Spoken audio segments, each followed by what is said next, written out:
बिस्मिल्लाहिर्रहमानिर्रहीम। अस्सलाम वालेकुम। कैसे हैं आप सब लोग? अल्लाह से दुआ है कि आप सब अपने अपने घरों में अपनी फैमिलीज़ के साथ हमेशा हंसते मुस्कुराते खुशो खुर्रम और अल्लाह की हिफ्ज़ अमान में रहें। आइए वेलकम करती हूँ आपको अपने यूट्यूब चैनल मसाला हट पे। आज मैं आपके साथ अपनी संडे लंच की रूटीन शेयर करने लगी हूँ। आज संडे का दिन है और सब लोग घर पे हैं, तो आज मैं बना रही हूँ चना पुलाव। चना पुलाव बनाने के लिए मैंने पतीले में 1 कप ऑयल डाला। अब उसमें खड़े मसाले डालूँगी। 1 टेबलस्पून काली मिर्चें बहुत मज़े की लगती हैं पुलाव में। 1 टेबलस्पून सफ़ेद ज़ीरा, 1 टेबलस्पून ही सूखा धनिया साबुत, 1 तेज़पात, दालचीनी के टुकड़े, जायफल जावित्री थोड़ी सी, और ये बड़ी इलायची, और ये चंद दाने लौंग के। इसमें काली मिर्चें मैं ज़्यादा मकदार में डाल रही हूँ क्योंकि पुलाव में ये बहुत मज़े की लगती हैं। अब इन खड़े मसालों को हल्का सा रोस्ट कर लेंगे, हम ऑयल के अंदर फ्राई कर लेंगे। सिर्फ 1 मिनट के लिए, बहुत ज़्यादा जलाना नहीं है इसको। अब इसमें डाल दूँगी मैं 2 मीडियम साइज़ के प्याज मैंने चॉप करके रखे हुए थे, वो डाल दूँगी इसमें। इनको हमने ब्राउन कर लेना है। प्याज़ों को जितना अच्छा ब्राउन करेंगे पुलाव का कलर हमारा उतना ही ज़बरदस्त आएगा। ये देखिए प्याज हमारे ब्राउन हो चुके हैं। बस इससे ज़्यादा ब्राउन नहीं करने, वरना चावल हमारे काले रंग के हो जाएंगे। अब इसमें डालूँगी मैं लहसुन अदरक का पेस्ट 1 टेबलस्पून भर के। लहसुन अदरक के पेस्ट को 1 मिनट तक भून लेंगे ताकि इसकी जो स्मेल होती है वो ख़त्म हो जाए, कच्चेपन की। अब इसमें डाल दूँगी मैं उबले हुए चने। ये देखिए इनको मैंने रात में भिगो दिया था और सुबह उठ के प्रेशर कुकर में इनको बॉयल कर लिया। बहुत अच्छे से सॉफ्ट हो चुके हैं ये तकरीबन 3 कप के करीब बॉयल्ड चने हैं। आज सब लोग घर पे हैं तो इसलिए पुलाव भी ज़्यादा मिकदार में बन रहा है। चनों को डालने के बाद बहुत अच्छे तरीके से इनको भून लेना है हमने। अब इसमें जाएंगे पाउडर मसाले। 1 टेबलस्पून डाल रही हूँ मैं इसमें नमक। 1 टेबलस्पून ही जाएगी इसमें सुरख मिर्च पाउडर। 1 टीस्पून हल्दी पाउडर। ये गरम मसाला पाउडर 1 टेबलस्पून डालूंगी इसमें मैं। पिसा हुआ खड़ा मसाला भी डाला था और इसमें मैं 1 टेबलस्पून भर के पिसा हुआ गरम मसाला भी डालूंगी। अब इसमें जाएगी दही तकरीबन 1 कप के बराबर। मैं चम्मच से डाल रही हूँ, तकरीबन 4 से 5 ये जो सर्विंग चम्मच होते हैं हमारे वो भर के डाल रही हूँ। 1 कप के बराबर दही डाला है मैंने इसमें। दही डालने के बाद चनों को बहुत अच्छे तरीके से हमने भून लेना है। जब दही का पानी ड्राई हो जाएगा तो इसमें डालूँगी मैं इमली का पानी। ये तकरीबन 3 टेबलस्पून के करीब इमली थी जिसको मैंने गर्म पानी में भिगो के रख दिया। अब ये इसकी गुठलियाँ भी और पानी भी सब कुछ इसमें ऐड कर दूँगी। इमली डालने से हमारे चना पुलाव का फ्लेवर बहुत ही मज़े का आएगा, खट्टा खट्टा सा। अब इसमें डाल रही हूँ मैं चनों की यखनी। जिस पानी में मैंने चने बॉयल किए थे वो पानी हमने ज़ाया नहीं करना, बल्कि वही पानी हमने चावलों में डाल देना है। अगर एक्स्ट्रा पानी की ज़रूरत हो तो वो डाल दें, वरना ये यखनी ही पूरी आ जाएगी। अब पानी को हमने बॉयल करना है अच्छे तरीके से। जब पानी में बॉयल आ जाए तो इसमें डाल दूँगी मैं चावल मैंने 15 मिनट पहले भिगो के रख दिए थे। अच्छे तरीके से धोया इनको, धोने के बाद इनको मैंने 15 मिनट पहले भिगो के रख दिया। अब चावल डालने के बाद इसको अच्छे तरीके से मिक्स कर लेना है। आँच मैंने अभी फ़िलहाल हाई रखी हुई है। जब पानी में बॉयल आ जाएगा, चावल उबलने लगेंगे, तो आँच में मीडियम टू लो कर दूँगी। ये देखिए पानी जो था चावलों का बहुत हद तक ड्राई हो चुका है। अब आँच मैंने बिल्कुल लो कर दी है। अब इसके ऊपर मैं दूंगी कपड़े का दम। रोटी वाला रुमाल जो होता है वो इसके ऊपर डाल के, ये उससे पहले मैं सब्ज़ मिर्चें काट के इसमें डाल दूंगी। दरमियान में सिर्फ कट लगाना है। ये बड़े साइज़ की सब्ज़ मिर्चें 4 से 5 इसमें डाल दूंगी मैं। बहुत ही सिंपल तरीके से और बहुत ही डिलीशियस किस्म का ये चना पुलाव बनेगा। इसको ज़रूर ट्राई करके देखिए इस तरीके से।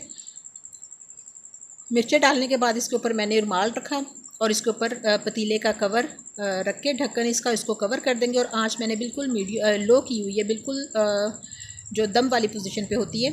इसको 10 मिनट मैंने दम दिया। देखिए मज़ेदार सा चना पुलाव हमारा रेडी है। पानी बिल्कुल ड्राई हो चुका है, चावल भी बहुत अच्छे से गल चुके हैं हमारे। कलर देखिए चना पुलाव का कितना ज़बरदस्त आया है और इतनी मज़े की खुशबू आ रही है कि पूरा घर चना पुलाव की खुशबू से महक रहा है। चना पुलाव हमारा रेडी है। तो अब यहाँ मैं बनाऊँगी रेशा कबाब, बीफ रेशा कबाब। तो इसके लिए मैंने आधा किलो बोनलेस बीफ लिया है और इसमें 2 कप चने की दाल डालूँगी। चने की दाल मैंने भिगो के रख दी थी 1 घंटा पहले नीम गर्म पानी में। तो ये काफ़ी हद तक सॉफ्ट हो चुकी है। अब इसमें खड़े मसाले जाएंगे। सफ़ेद ज़ीरा जाएगा 1 टीस्पून, लौंग 5 से 6, बड़ी साबुत इलायची, काली मिर्च साबुत, गरम मसाला पाउडर और दालचीनी के 2 से 3 टुकड़े, ये सब मैं इसमें ऐड कर दूँगी। अब इसमें जाएंगे पाउडर मसाले, नमक हस्बे ज़रूरत, 1 टेबलस्पून सुरख मिर्च पाउडर और 2 टेबलस्पून भर के मैं इसमें डालूँगी लहसुन अदरक का पेस्ट। क्योंकि बीफ़ के कबाब बना रही हूँ तो बीफ़ का गोश्त जो होता है, बीफ़ जो होता है वो बादी होता है, तो इसमें लहसुन अदरक हमें ज़्यादा क्वांटिटी में डालना चाहिए। अब कुकर को कवर करके मैं इसको 15 मिनट तक पकाऊंगी। देखिए 15 मिनट के बाद पानी बिल्कुल ड्राई हो चुका है, हमारा गोश्त भी और दालें भी बिल्कुल गल चुकी हैं। देखिए गोश्त बिल्कुल रेशा रेशा हो चुका है। इसको मैं अब ठंडा कर लूँगी। ये इतने अच्छे तरीके से गल चुका है कि इसको हमें मैश करने की ज़रूरत ही नहीं है। अब इस पॉइंट पे आप चाहें तो इसको सिलबट्टे पे या कुंडी डंडे में पीस लें अच्छे तरीके से। इसको चॉपर में मत डालिएगा, अगर चॉपर में डाल लेंगे तो हमारे रेशे जो हैं वो टूट जाएंगे और रेशा कबाब का जो टेक्सचर है वो बिल्कुल ख़त्म हो जाएगा। ये मेरे पास छोटा सा एक डंडा था, मैंने कुकर के अंदर ही इसके साथ बस दाल को सॉफ़्ट किया है, दाल के दाने ख़त्म किए क्योंकि रेशे तो हमारे ऑलरेडी गोश्त के बन चुके थे, बहुत अच्छे तरीके से गल चुका था। अब इसमें मैंने 1 टेबलस्पून भर के सब्ज़ मिर्च डाली है कूटी हुई, हरा धनिया डाला है आधा कप और ये प्याज डाला है 1 मीडियम साइज़ का बहुत फाइनली चॉप किया हुआ। अब इसमें डालूँगी मैं ये थोड़ा सा धनिया पाउडर डाला है मैंने। अब इसको अच्छे तरीके से हमने हाथों के साथ मिक्स कर लेना है। ये देखिए मैं आपको रेशे दिखाती हूँ इसके, कितने ज़बरदस्त से रेशे बने हैं इसके। ये देखिए लंबे लंबे रेशे हैं, ये सिर्फ कूटने की वजह से रेशे बने, अगर हम चॉपर में पीस लेते तो ये रेशे ख़त्म हो जाते हैं हमारे। अब इसमें डाल दूँगी मैं 1 अंडा डालने के बाद इसको बहुत अच्छे तरीके से हमने मिक्स कर लेना है।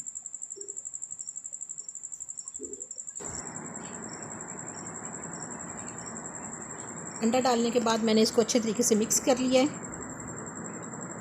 तो मज़ेदार सा रेशा कबाब का कीमा हमारा रेडी है। अब दोनों हाथों को ऑयल की मदद से हल्का सा ग्रीस कर लिया मैंने ताकि कीमा हाथों को ना चिपके। और एक पोर्शन लेके कीमे का तो उसकी हमने टिक्की की शेप दे देनी है उसको, इस तरीके से गोल गोल दोनों हाथों की मदद से। अब इन टिक्कियों की शेप आप अपनी पसंद के मुताबिक कम या ज़्यादा, छोटी या बड़ी कर सकते हैं। ये देखिए मैं नॉर्मल साइज़ के कबाब बना रही हूँ।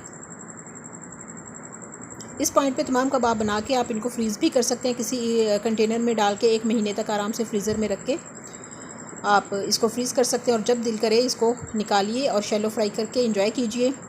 यहाँ मैंने तवे पे 2 से 3 टेबलस्पून ऑयल डाला। ये बहुत कम ऑयल में हम इनको फ्राई कर लेंगे क्योंकि इसमें हर चीज़ तो पकी हुई है, सिर्फ इसको हमने खूबसूरत सा गोल्डन सा कलर देना है। आँच मैंने मीडियम रखी हुई है। ये देखिए दोनों साइडों से अच्छा सा खूबसूरत सा कलर आ गया। मज़ेदार से रेशा कबाब हमारे रेडी हैं। ये देखिए मैं एक कबाब आपको तोड़ के दिखाती हूँ कि इसके कितने लंबे और कितने खूबसूरत से रेशे बन रहे हैं।